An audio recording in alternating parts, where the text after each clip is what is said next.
और तेरा बेटा भी अजीम है और तेरा पाक रूह यहाँ पर मौजूद है।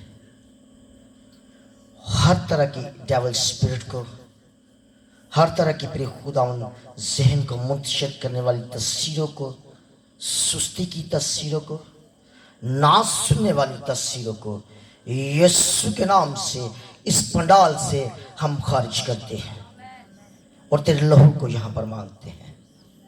हम सबको ले और संभाल यीशु के नाम से। हालेलुया। कलाम सुनने के लिए तैयार है?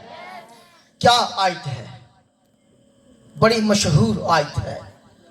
और क्या लिखा है? एक दफा सब हम पढ़ेंगे इसको दोबारा। लिखा है, खुदावंद फरमाता है कि आखिरी दिनों में ऐसा होगा, मैं अपने रूह में से हर बशर पर डालूंगा और तुम्हारे बेटे और तुम्हारी बेटियां नबूवत करेंगी और तुम्हारे जवान रोया और तुम्हारे बुढ़े ख्वाब देखेंगे। आमीन। खुदा का रूहुल कुदस क्या है? सवाल से शुरू करेंगे। क्या है रूहुल कुदस? क्या रूहुल कुदस है? शाबाश, बेटी के लिए तालियां मारिएगा। तस्लीस का तीसरा कानून है। तस्लीस का क्या है? ये तीसरा अकनूम है। और रूहुल कुदस जो है ये खुदा की हजूरी है, ये उसकी ममूरी है। और जब ये होती है तो बंधन, जुए, पादरवा, अबलीस की तस्वीरें, गंदी तस्वीरें, ना सुनने वाली तस्वीरें जो बैठी यहां पर है, वो सारी तस्वीरें जो है वो जाती रहती है। रूहुल कुदस जब नाज़िल होगा, और ये बात जो है ये खुदा का बंदा मुकद्दस पतरस अपने वाज में बयान कर रहा है कि जब तुम पर रूहुल कुदस नाज़िल होगा। और जब हम पीछे देखते हैं, पुराने अहदनामा को देखते हैं, तो वहां पर इस बात का जिक्र है। कहां पर? योएल की मार्फत। और कहां पर? हिजकिय्याह की मार्फत। वहां पर इसकी नबूवत, मैं कह सकता हूं, उसको पेशन को कह सकता हूं, नबियों पर खुदा ने इस बात को जाहिर कर दिया कि किन दिनों में आगे दिन चलने देने यीशु मसीह का पाया किस जमाना में आया है?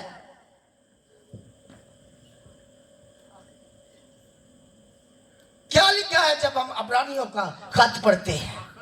आखिर में, आखिरी जमाना में। अब हम जिस दौर में चल रहे हैं, हम जिस दौर में रह रहे हैं, हम जो है आखिरी जमाना में है। हालेलुया। आखिर जमाना में उसने कहा है रूहुल कुदस तुम पर नाज़िल होगा। और जब नाज़िल होगा तो क्या करेगा? ही होएगा। इसका मतलब यह है कि जब ईद पेंतीकोस्त का दिन था, जब खुदा के लोग खुदा की हजूरी में झुके हुए थे, जब रसूल उसके कदमों पे बैठे हुए थे, जब वो 10 दिन तक स्टे किए हुए थे और उसका इंतजार कर रहे थे, तो कौन सा जमाना था? कौन सा?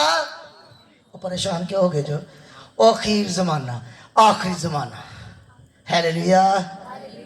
हम सीख रहे हैं कि आखिरी जमाना में क्या उसने तरह बतरा अपने नबियों से, अपने पैगंबरों के वसीला से क्या किया?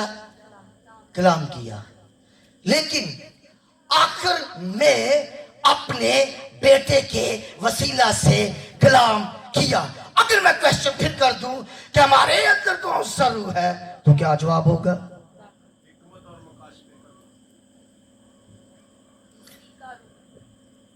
हमारे अंदर कौन सा रूह है? किसका रूह है? चलिए ये सवाल कर लेते हैं। हमारे अंदर उसने कहा खुदा का रूह है। अभी हमने ये आयत को पढ़ा है कि मैं अपने रूह में से, मगर कलाम कहता है एक जगह पर कि तुम्हारे अंदर किसका रूह है? बेटे का। किसका रूह है? बेटे का। और जब बेटे का रूह है, हाँ, गलतियों के खाते में लिखा है 4 बाब उसकी 6 आयतें लिखा है, चूंकि तुम बेटे हो। क्या हो? वो आप की है उधर बेटे और बेटियां हैं हम उसके। और कहता है चूंकि तुम बेटे हो इसलिए खुदा अपने बेटे का रूह हमारे दिलों में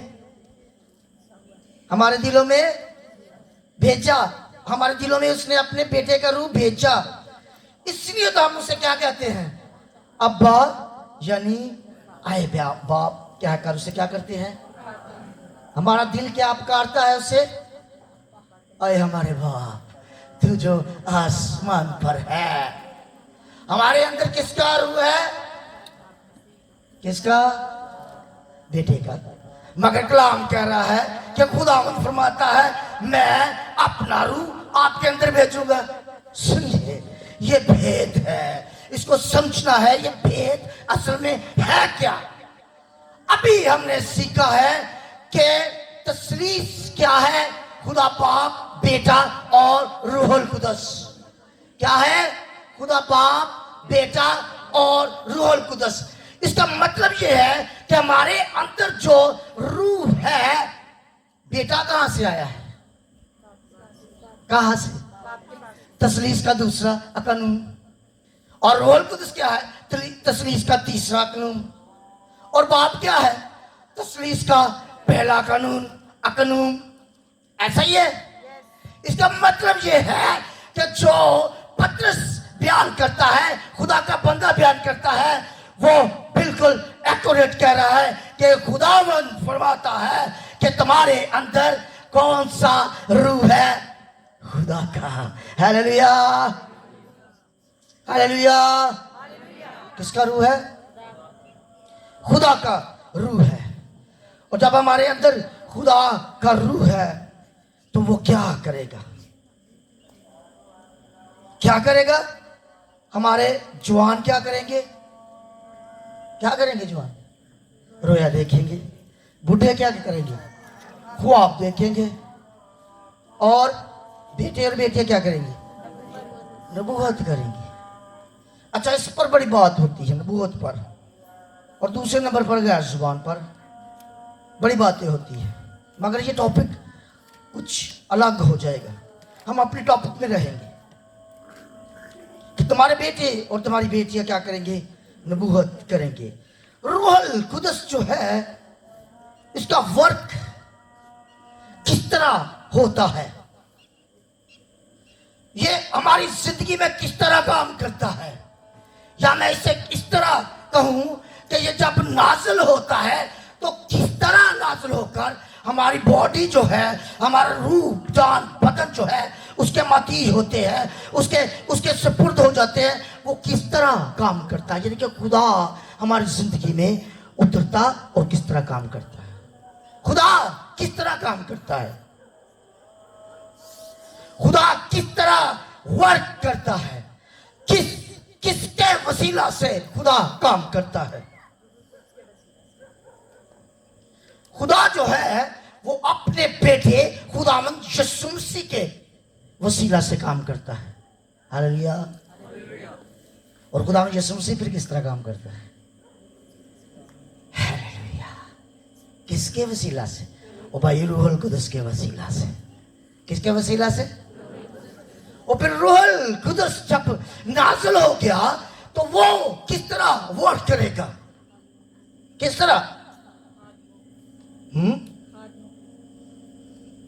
रूहुल कुदस जो है वो हमारी जिंदगी में किस तरह काम करेगा? कलाम के वसीला से। किसके वसीला से? ये एक मैं आपको लड़ी बता रहा हूं, एक ऑथेंटिक बात मैं आपसे कर रहा हूं कि खुदा जो है वो किस तरह वर्क करता है। खुदा जो है वो हमारी जिंदगी में किस तरह से काम करता है। और कलाम जो है वो फिर किस तरह काम करता है? किस तरह? ईमानदार वसीला से। हालेलुया। ईमानदार खामोश पे आए और सुता है, कलाम हो रखा, 5 दिन तक कलाम ही नहीं खोलिया। रोल को तस्वीर में पढ़ा एक साइड थे। किस तरह काम करेगा कलाम? ईमानदार के पढ़ने से। ईमानदार जब कलाम को खोलेगा तो रूहुल कुद्स भी काम करना शुरू करेगा। ईमानदार जब खुदा की हजूरी में झुकेगा ईमान के वसीला से, तो फिर खुदा काम करना शुरू कर देगा। एक दफा एक बुक में मैंने पढ़ा कि जो फरिश्तेगान है वो किस तरह काम करते हैं। पता कलाम में लिखा है कि हमारे फरिश्ते हैं, पता लिखा है हम सबके फरिश्ते हैं। वो वर्क किस तरह करते हैं? जब हम दुआ में ठहरते हैं, जब हम खुदा से इल्तिजा करते हैं, जब हम उससे मांगते हैं, तो वो हरकत में आ जाते हैं। खुदा जो है वो इस तरह काम करता है। और ईमानदार जो है अपने जिंदा ईमान के वसीला से काम करता है। कलाम में लिखा है हम खुदा की खेती है और खुदा हमारे साथ मिलकर काम करता है। हमारे साथ मिलकर क्या करता है? खुदा हमारे साथ मिलकर वर्क करता है, काम करता है। किस तरह? अभी हमने एक पूरी उस जंजीर को सीखा है, उस लड़ी को हमने सीखा है। खुदा हमारी जिंदगी में किस तरह से वर्क करता है। अब रूहुल कुद्स जो है वो जब नाज़िल होता है तो रूहुल कुद्स जो है वो हमारा मोती नहीं है। सुन लीजिएगा कलाम को, वो हमारे मुताबिक नहीं है। आप कहें कि आपने रूहुल कुद्स को पकड़ लिया है या रूहुल कुद्स आप पर नाज़िल हो गया है, तो वो आपके मोती नहीं है। जब वो आप पर नाज़िल होता है, जब वो आप पर जारी होता है, तो हम उसके मुताहिद हो जाते हैं। हालेलुया। हम उसके क्या हो जाते हैं? तो मुझे बताइएगा, क्या हम रूहुल कुद्स को कंट्रोल कर सकते हैं? नहीं, बल्कि वो हमें कंट्रोल करता है। और जब वो नाज़िल होता है, जब वो नाज़िल होता है, तो सुन ले, उसका मसा जो है वो तरह तरह का है। हर पर एक तरह का मसा नहीं होता। इस बात को अपने जान पर फीड कर लीजिएगा। किसी को कुछ तरह का मसा होगा, किसी को किसी तरह का मसा होगा जब उस पर नाज़िल होता है। हो सकता है वो पागल सी हरकतें करें। कैसी हरकतें? क्या कहते हैं जब नाज़िल हुआ था? क्या लिखा इसी बुक में, एक्ट में क्या लिखा है? जब दूसरे चैप्टर को पढ़ते हैं तो क्या कहा लोगों ने? मुझे ये बताइएगा, जब वो नाज़िल होता है तो उन्होंने कहा कि ये नशे में है। तो जो नशे चुंदा बंदा कहता होता, बताइए मुझे जरा, कैसा होता है? लड़कता है, वो लड़खड़ाता है, गिरता है, उसे होश व हवास नहीं होती जब हम नशे की हालत में होते हैं। मैंने कहा हम उसको कंट्रोल में नहीं कर सकते, वो हमें कंट्रोल में लेता है, उसकी मर्जी है। और सुनिएगा, जब नाज़िल होता है तो मैंने कहा तरह तरह का मसा होता है। हो सकता आप 2 घंटे, आधा घंटा खुदा की हजूरी में झुके रहे और आप घुटनों के बल हो और आपका मुंह इस तरफ को हो, तो इसी तरफ को रहना है आपका मुंह। कहना लगता है नशे से है, एली काहन कहता है ये नशे में है। अब उस पर जो नाज़िल हो रहा था वो कुछ भी नहीं से बोलने दी। रूहुल कुद्स को समझे भाई। और हम ऐसे लफ्ज बिल्कुल ना मजहबा पर बोले जो उसके खिलाफ है। ऐसे वर्ड उसको पसंद नहीं है। वो रूहुल कुद्स है, कदूस रूह, खुदा का रूह, बेटे का रूह। और खुदा जो है वो कुल कायनात का खालिक और मालिक है। और बेटा जो है वो तख्लीक नगार है, लिखा सब चीजें उसी के वसीला से पैदा हुई है, कोई चीज उसके बगैर पैदा नहीं हुई। कलाम कहता है उसमें जिंदगी थी और वो जिंदगी आदमियों का नूर थी।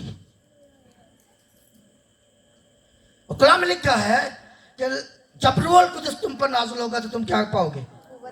कुव्वत पाओगे। अब रूह कुद्दुस के बगैर ना तो आप नबूवत कर सकते हैं खुदा की, ना ही आप खुदा के को आप देख सकते हैं। खुदा के मतलब जो है रूहानी आलम की मैं बात कर रहा हूं, रूहुल कुद्दुस के बगैर। और सुनिए, जब हम मुनादी करते हैं तो उसके बगैर हम मुनादी नहीं कर सकते। उसके बगैर हमारी जो मुनादी होगी वो खोखली होगी। क्या होगी? कैसी होगी? अगर मैं रूहुल कुद्दुस से ममूर नहीं हूं तो मैं डरांगा। क्या करूंगा? मैं डरूंगा। हाथ रखन दो, बदरू कटन दो, किसी वाल जान तो मैं डरूंगा।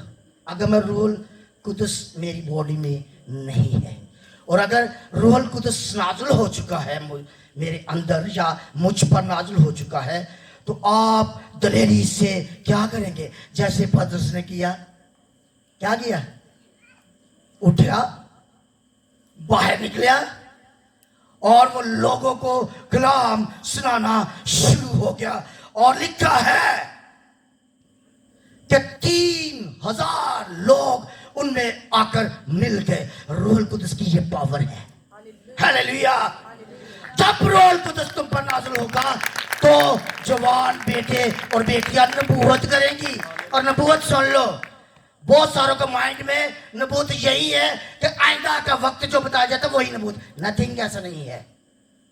कलाम में लिखा है यह नबूवत की किताब तेरे मुंह से ना हटे। इस नबूवत की किताब को पढ़ने वाला, सुनने वाला है जो नबूवत। मैं जो बोल रहा हूं यह नबूवत हो रही है। जो मैं इसके मतलब के बोल रहा है इसको नबूवत कहा गया है। हाँ, उसका दूसरा पार्ट जो है ये है कि आप जब दुआ करते हैं किसी के लिए, कुछ आप बताते हैं, रूहुल कुद्दुस आपको इल्हाम करता है आप पर। ये दूसरा पार्ट है उसका। बड़ी ऐसी पुलिस ने जकड़ रखा है ईमानदारों को भी। ईमानदार के खिलाफ हुआ है, उसके साथ बैठना पसंद नहीं कर रहा। हम कहते हैं हम रूहुल कुद्दुस से ममूर है, हम गैर जुबानें बोलते हैं। माजरत के साथ कर रहा हूं बात कि जो 2 ईमानदार बैठे तो तीसरे ईमानदार के खिलाफ गल कर रहे हैं। रूहुल कुद्दुस ऐसा नहीं।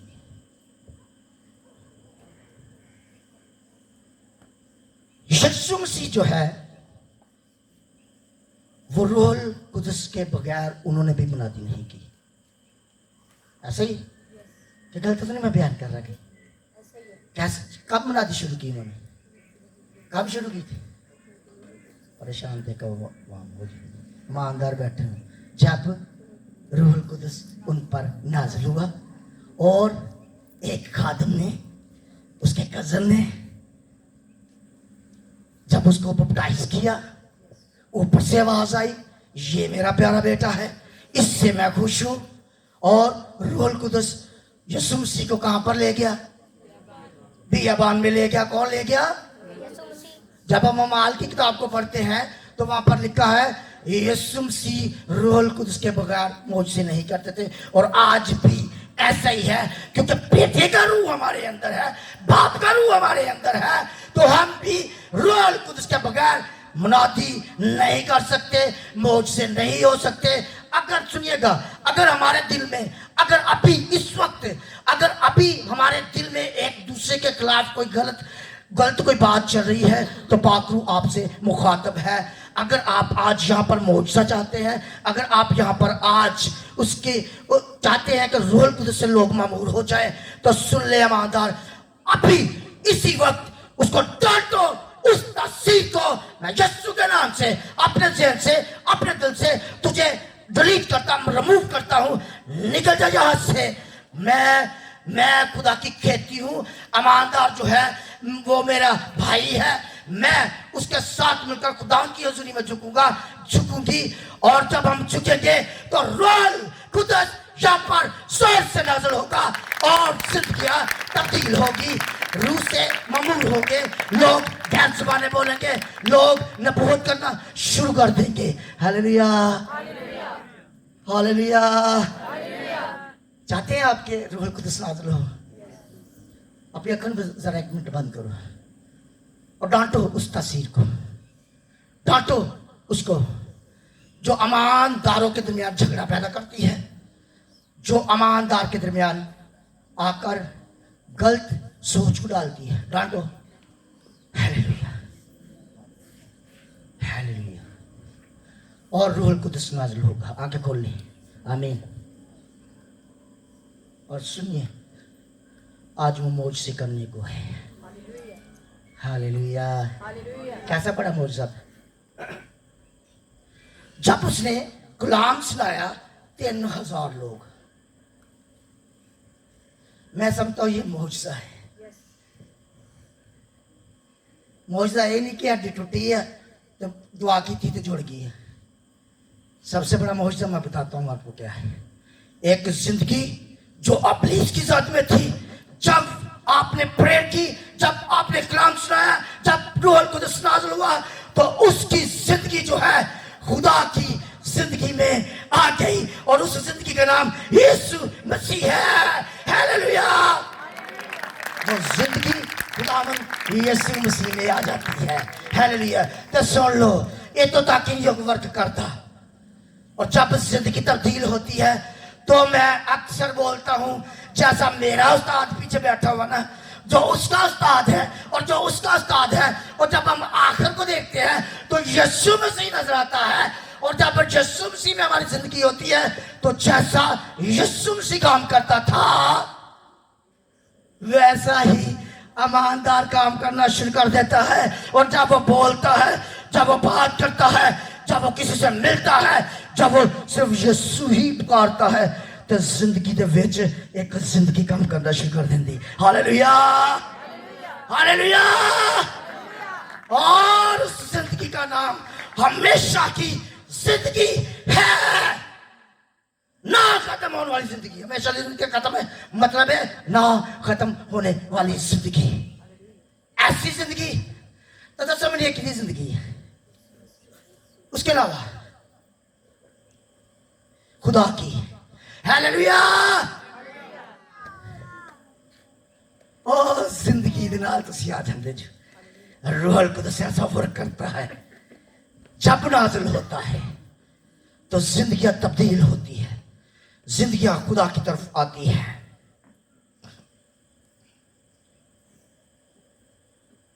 क्या करता है वो हमारी जिंदगी में आकर? कलाम में लिखा है वो पानी जिंदगी का जो असी पी लेने आबे हयात जिसे बोला गया है। आबे हयात का मतलब क्या है?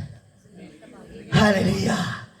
आबे हयात जिंदगी का पानी, और कलाम को भी जिंदगी बोला गया है। और सुन ले, रूह कुदस को भी जिंदगी बोला गया है। और जब हम उसका पानी पी लेते हैं तो हमारे अंदर से क्या कहता है कलाम? हालेलुया। ऐना जब पानी पीता आधा लिया किन्ना के दे लिया तेरे को आदि जी खादम जी थोड़ा जा लिशन आंदी किन्ना जा इन्ना क्या मसा देखो थोड़ा जा उन्हें क्या लिया और वो भरता चला गया। और जब आप थोड़ा सा पानी पीते हैं, थोड़ा से मुराद जब आप तौबा कर लेते हैं, जब आप यीशु मसीह को कबूल कर लेते हैं, हाँ थोड़ा जा वक्त हुंदा हो है थोड़ा जा, मगर जैसे जैसे आप उसमें भरते हैं रूह कुदस आपकी जिंदगी में काम करना शुरू करता है तो आपके अंदर से चश्मे जारी करता है। ऐसे चश्मे, और सुन लो मातारो, ऐसे चश्मे कि आप किसी के लिए यहां से फोन पे प्रेयर करते हैं तो वहां पर जिंदगी काम करना शुरू कर देती है। और आना जी भाई साहब जी तो तू ही दुआ की है, मैं ठीक है। हालेलुया। ऐसा जिंदगी का पानी वो देना चाहता है आपको। सुन लो ईमानदार आज, अभी हमने उसको डांट दिया है, उस गंदी तस्वीर को जो ईमानदार में काम करती है, और वो आज काम करेगा। हालेलुया। मैंने कहा वो ईमानदार के वसीला से काम करता रूहुल कुदस।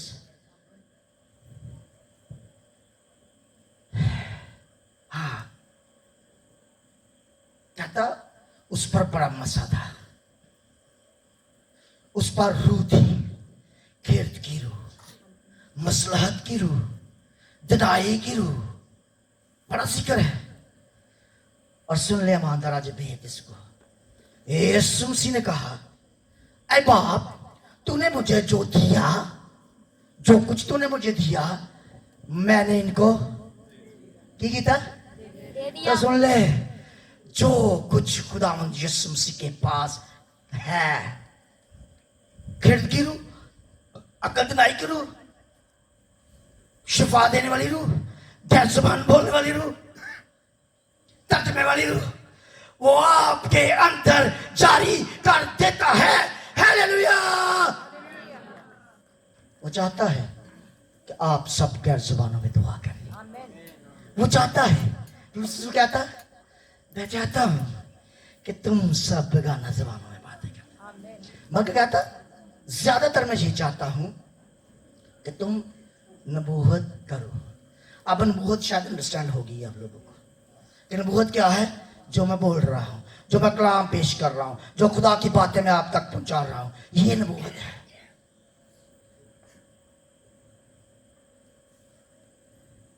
हालेलुया। वो चाहता है कि आप वही काम करें जो वो करता था।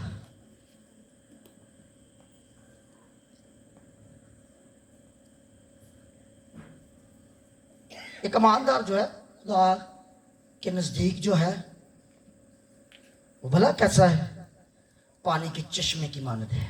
कैसा है? पानी के चश्मे की मानद।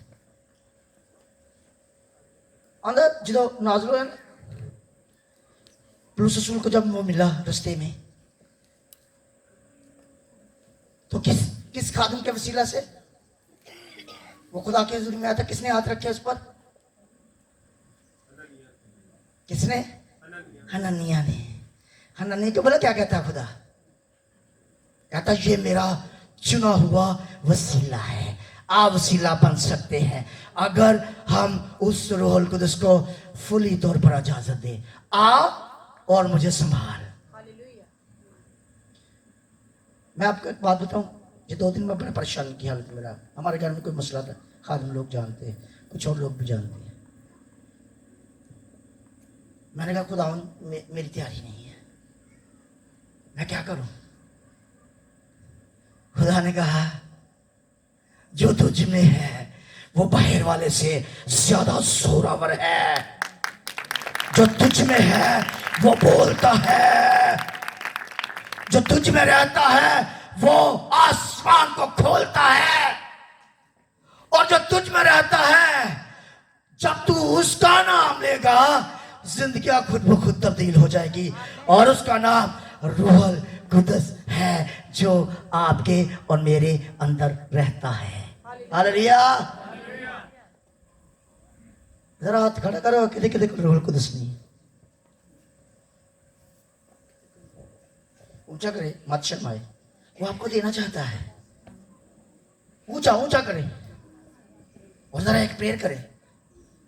खुदावन बोले बोले बोले, आंखों को बंद कीजिए जिन्होंने हाथ खड़ा किया। बोले खुदावन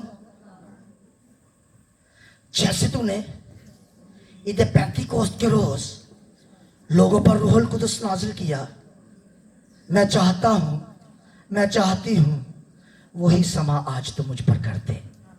अपनी मेहरबानी कर दे मुझ पर, और मैं गैर ज़बानें बोलूं, मैं नबूवत करूं, मैं मौज से करूं, और मैं तेरी हजूरी में बढ़ती चली जाऊं, बढ़ता चला जाऊं। बोले आमीन। हालेलुया। अब मान रख लें,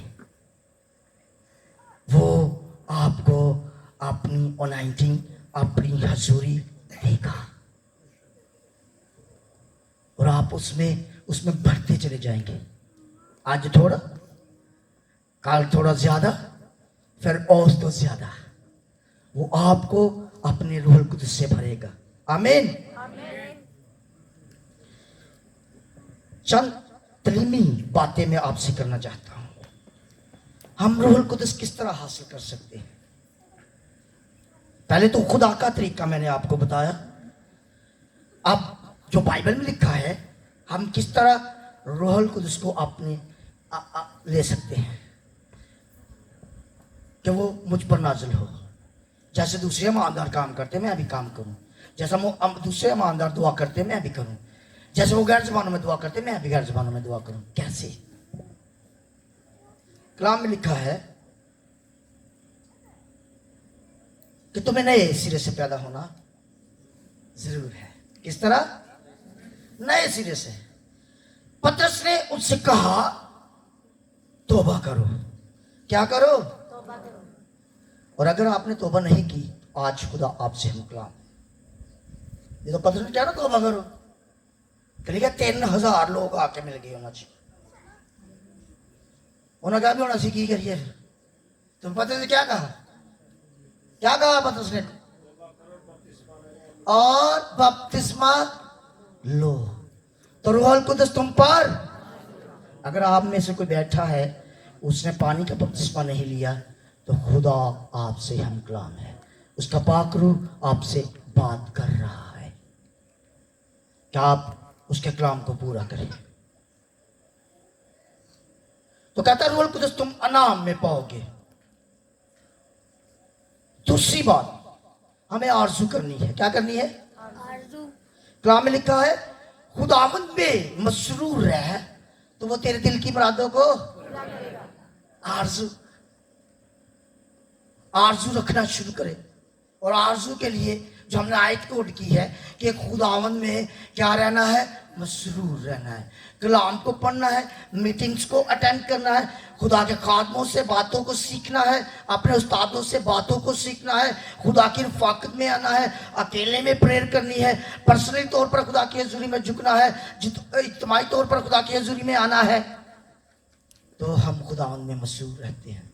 और फिर एक वक्त ऐसा होता है कि आप प्रेयर कर रहे होते हैं तो साथ में आप कहते हैं रशतरा का ज़ोबरा शमंदोरा का रसी हो मातारा का शिबितोला का सतरा बशबरा रूह कुदस आप पर नाज़िल हो जाता है। हालेलुया। और सुन लीजिए, बाइबल मुकद्दस को पुट अप कर लीजिएगा। जहां जहां पर रूह कुदस नाज़िल हुआ है, लोगों ने गैर ज़ुबानें बोली है। क्या किया है? गैर ज़ुबानों में प्रेयर की है। जब हम आरज़ू रखते हैं तो रूह कुदस नाज़िल होता है, और जब नाज़िल होता है तो फिर लोग जो है वो नबूतें भी करते हैं, जो मैं कर रहा हूं। जब मुझ पर नाज़िल हुआ मैं बड़ा परेशान। पता है, जब रूह कुदस नाज़िल होता है तो हमें दिलेरी बख्शता है। मैं खुदा हूं, मैं बाइबल किस तरह लेके जाऊंगा चर्च? सुन ले बेटे बेटियों, सुन लो, मैं वो बैग किस तरह पावांगा? मैं तो कभी बाइबल नहीं खड़ी, पहले तो मैं कभी चर्च नहीं आया। सुन ले, जब वो नाज़िल होता है तो दिलेरी बख्शता है आपको, आपके अंदर कुव्वत को जारी कर देता है।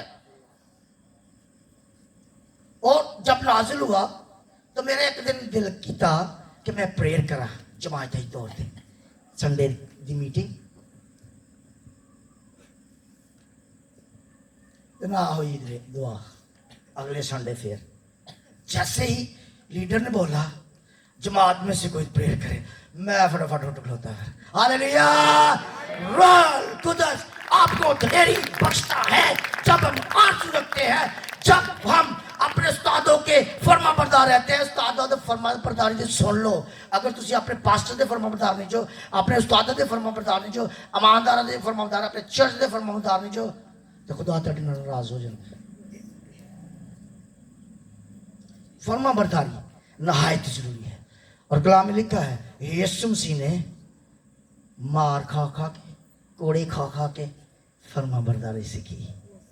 ऐसा ही लिखा है अबरानियों के खत में। ਇਹਦਾ मतलब ये है बीमार भी पएगी, तेन तंगी भी आएगी, परेशानी भी होएगी। जिमें आ 2 दिन में परेशान रहा, मगर सुन ले, जो मसला था मेरे आने से 4 घंटे पहले खुदा ने हल कर दिया था। हालेलुया, हल कर दिया। मैंने कहा खुदा वो भी मेरा जानने वाला है, ये भी मेरे भाई है। तो खुदा ने मुझे बोला, क्या बोला? आज मैं दोपहर में भी बात कर रहा था। खुदा के पाकरू ने मुझे कहा कलाम को पढ़। मैंने कलाम को पढ़ा, घर में मैंने दुआ की। खुदा का पाकरू मुझे बाहर, उस्ताद जी बाहर में आ गया मैंने गली च, और गली में उसने कहा इधर हाथ करके प्रेयर कर। मैंने की, कहता सिर्फ मेरे बेटे का लहू मांग इस पर, इस घर पर। मैंने मांगा। उसने कहा जिथे लड़ाई हुई है ना, इथे भी प्रेयर कर, इथे भी बरे दा लहू मांग। ये रोल कुदस की मैं बातें बता रहा हूं, नबूवत की बातें कर रहा हूं मैं आपसे। फिर उसने कहा इस घर की तरफ कर, उस पर भी बरे का लहू मांग। और घंटे के बाद नौजवान इकट्ठे हुए, वो ना मसला हल कर देता। Hallelujah,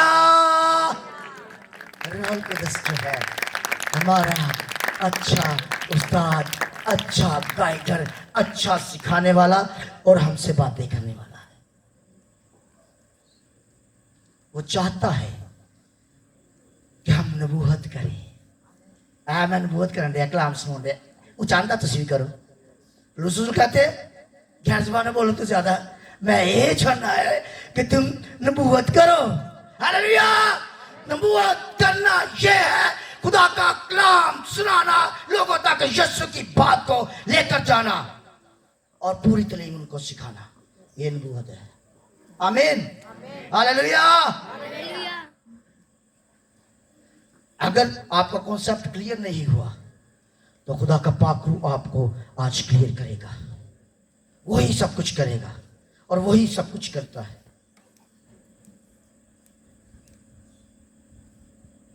hallelujah. पता जेड़े इहदे खिलाफ बोलते हैं, गैर जुबान रूह कुदस नाज़िल होया गैर जुबान के खिलाफ बोलते हैं, नबूवत के खिलाफ भी कुछ बातें करते हैं लोग।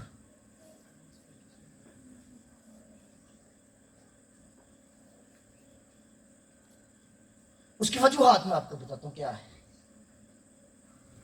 उसकी वजूहात जो है, पहली बात जहालत। क्या है? जहालत। यीशु मसीह ने क्या, खुदा के कलाम ने क्या, मेरे लोग आत्म मार्फत की वजह से हलाक होते हैं। जहालत, ना इलम, इलम ना रखना। दूसरी वजह खौफ। किया खौफ होंगे दिल च। मेरी कलीसिया च तो बोली नहीं जाती, तो मैं बोलांगा तो लोग क्या कहेंगे? टाइम हो गया है, इशारे मिल रहे हैं, आखिरी बात कर रहा हूं। तीसरी बात गलत तलीमात। क्या? गलत तलीम। बिदात के पीछे चलना शुरू हो जाते हैं। जैसे बड़ी बड़ी बिदात, बड़ी बड़ी कलीसियों में बड़ी बड़ी कलीसियां हैं और बिदते हैं, बिदात हैं, उनमें पूरी पूरी तलीम नहीं देते। तो अपनी आंखों को बंद कर लीजिए, अपने दिल पर हाथ रख लीजिए। हालेलुया।